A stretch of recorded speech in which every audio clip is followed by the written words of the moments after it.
Salut à toi, j'ai un grand plaisir à refaire cette deuxième vidéo. Reste en ligne, je vais aujourd'hui te livrer une recette magique pour mieux vivre ton confinement.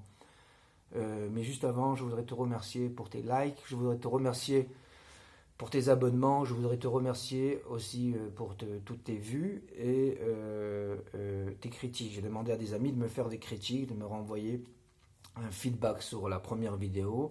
Et je vous remercie. Je vous invite dans mon mail à m'écrire et à m'envoyer vos critiques, qu'elles soient positives ou négatives. Pour moi, il n'y a pas de critique positive ou négative. Il n'y a que des feedbacks, une manière de prendre conscience et de focaliser sur ce qui ne va pas pour l'arranger. La critique est un levier du progrès.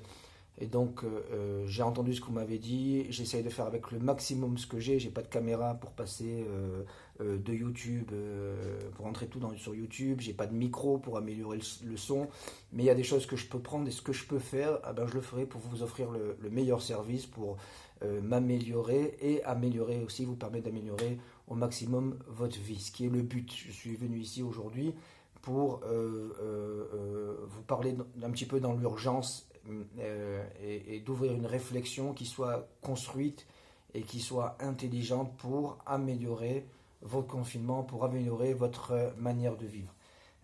Et donc je vais vous donner différents points sur lesquels, à mon avis, il faut mettre l'accent, sur lesquels il faut construire, sur lesquels, pour moi, c'est des impératifs, c'est des choses qui sont importantes et sur lesquelles il faudrait, à mon avis, se concentrer pour améliorer ce confinement. Il y a en fait deux possibilités, il n'y en a pas des tonnes. Soit se jeter dans toute forme d'addiction inimaginable, regarder les séries en TV une derrière l'autre en série, se jeter dans les jeux vidéo, ouvrir le frigidaire toutes les 5 minutes, regarder les infos en boucle, se disputer sur tout ce qui bouge, c'est la première solution. Soit construire. Construire, ça veut dire quoi? Ça veut dire prendre aujourd'hui un temps pour se construire à travers le confinement. Et là, je vais te donner la recette magique.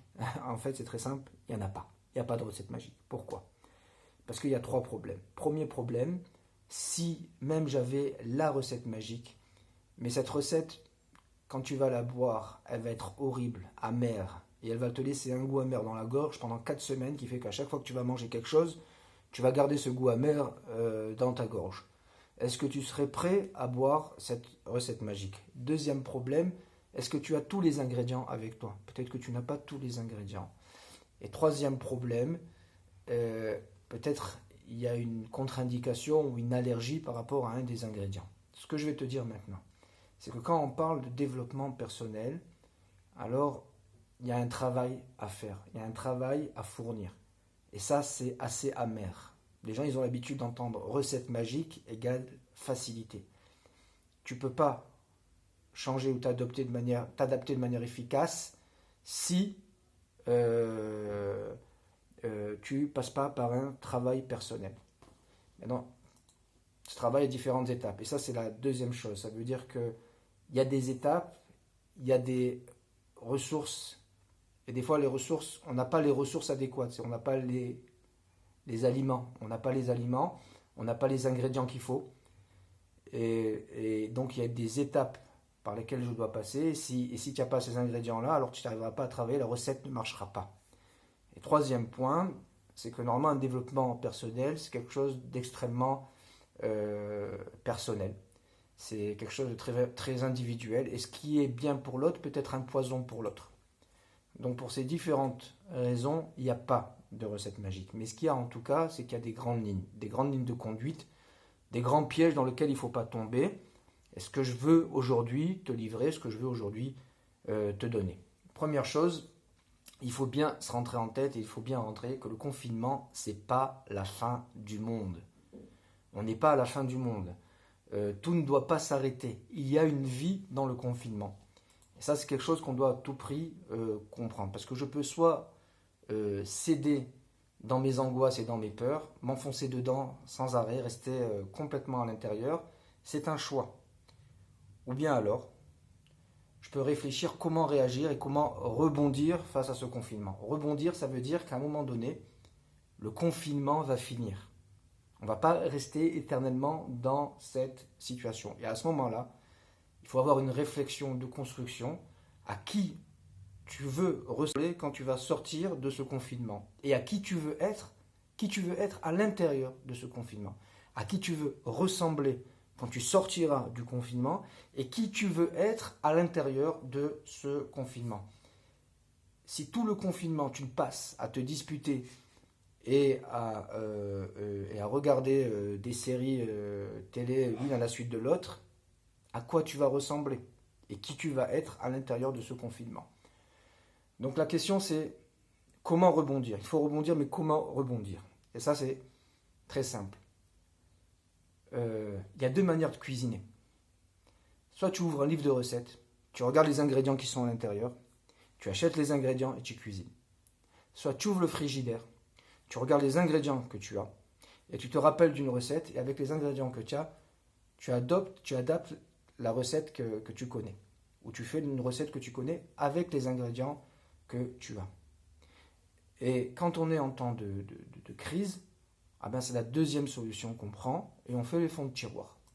Aujourd'hui, c'est une crise qu'on vit.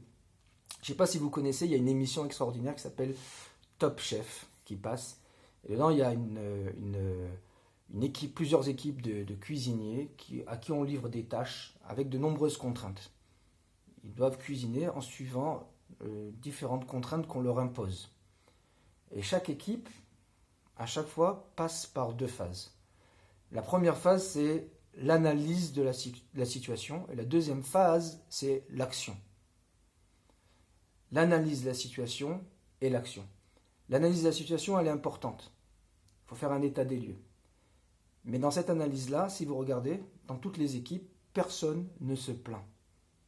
Chacun est en train d'analyser ce qu'il a, quelles sont ses capacités et comment il va pouvoir s'adapter avec ce qu'il a. Imaginez un instant que pendant 1 heure, les gens seraient en train de les équipes cuisinières seraient en train de se plaindre, les chefs seraient en train de se plaindre, les cuisiniers seraient en train de se plaindre sur la situation pendant 1 heure de temps et 1/2 heure cuisinée. Ils n'arriveraient jamais à relever le défi. Ils rebondissent très rapidement. Pourquoi? Parce qu'ils analysent la situation, ils regardent leurs capacités et après avec ce qu'ils ont, ils avancent et ils font. Et ils sortent des chefs-d'œuvre, des véritables chefs-d'œuvre au niveau de la cuisine. Maintenant, aujourd'hui, la situation, c'est une donnée. C'est ce qu'on appelle une invariable. Mon prof disait aussi, prof de sport, disait que tout ce qui n'est pas interdit est permis. Avec les règles de jeu aujourd'hui qu'on nous impose, tout ce qui n'est pas interdit est permis. Il y a une infinité de possibilités. Si tu focalises sur ce qui est interdit, et uniquement ce qui est interdit, tu as cassé toute ta créativité. Tu as cassé toute ton adaptation. Regarde et focalise sur tout ce qui t'est permis aujourd'hui, tout ce que ce confinement peut t'apporter et peut te faire. Avec ce que j'ai autour de moi, avec tout ce qu'il y a autour de moi, qu'est-ce que je peux mettre en place pour mieux m'en sortir? Pour sortir du confinement meilleur, pour donner le meilleur de moi-même, pour être quelqu'un de plus construit. C'est ce qu'on te demande aujourd'hui. On te demande aujourd'hui de faire des preuves avec la situation. Ce qu'on appelle aujourd'hui de l'adaptation. Il y a un nombre impressionnant de comportements qui sont inadaptés. Parce que la situation est nouvelle. Une nouvelle situation doit m'obliger, pour survivre, à m'adapter. Je peux bien m'adapter ou mal m'adapter. Je peux m'adapter en restant dans la crise et sans évoluer, ou je peux au contraire rebondir la meilleure façon et m'adapter. S'adapter, c'est trouver une harmonie avec les nouveaux données du monde extérieur, sans pour autant remettre en cause mon identité profonde. Et ce qu'il faut faire aujourd'hui, trouver une harmonie avec le monde environnant, petit, dans ma famille, dans mon confinement, dans tout ce qui est là. Comment je peux m'harmoniser avec ça, comment je peux m'accommoder avec ça, et comment réagir face à ça tout en gardant mon identité, qui je suis. Regarder les infos toute la journée en boucle, ça va générer chez toi de l'angoisse. Ça va alimenter des peurs. Alors, si tu sais les maîtriser et si tu sais comment gérer ça, c'est moins grave. Mais si tu ne sais pas comment t'adapter, comment gérer tes angoisses, alors tu ne fais qu'augmenter tes angoisses et tu t'empêches la possibilité de t'adapter. Et en plus, tu n'es pas actif. Si tu cries autour de toi sur tout ce qui bouge, ce que tu es en train de faire, c'est de lâcher tes angoisses et tes peurs sur des gens qui ne sont pas forcément adaptés, pas de la bonne manière, pas comme il faut. Et en plus, tu es en train de t'isoler. Et ton confinement deviendra encore plus difficile. Si tu enchaînes les séries télé les unes derrière l'autre, les autres, ou les jeux vidéo, ou n'importe quoi, tu es en train de fuir ton présent, et tu es en train de t'isoler, et tu es en train d'être encore inactif à te construire. Aujourd'hui, il faut faire un passage, il y a un switch à faire. Il faut comprendre que le lieu de développement aujourd'hui, le lieu dans lequel tu vas pouvoir te réaliser aujourd'hui, c'est ta maison, ton confinement. Avant, c'était l'inverse. Tu sortais pour te réaliser, tu sortais pour t'exprimer, tu sortais pour faire tout ce que tu dois faire qui te permettait ton développement personnel. Et quand tu rentrais à la maison, alors c'était ton temps de repos, ton temps de calme, ton temps de ressourcement. Aujourd'hui, tout est mélangé. Tu dois trouver à l'intérieur de ton confinement le moment de te construire et le moment de te ressourcer également. Et ça, il faut faire le passage. Si tu ne fais pas le passage, tu vas rester dans une incapacité de t'adapter et tu seras pire quand tu vas ressortir. Je vais donner un exemple.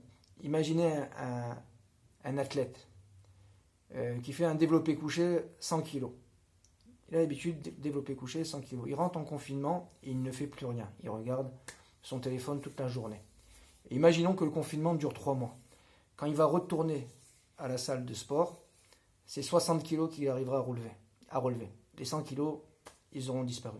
S'il va continuer à s'entraîner à la maison, il va réussir à relever 90 kg. Il aura gagné du temps.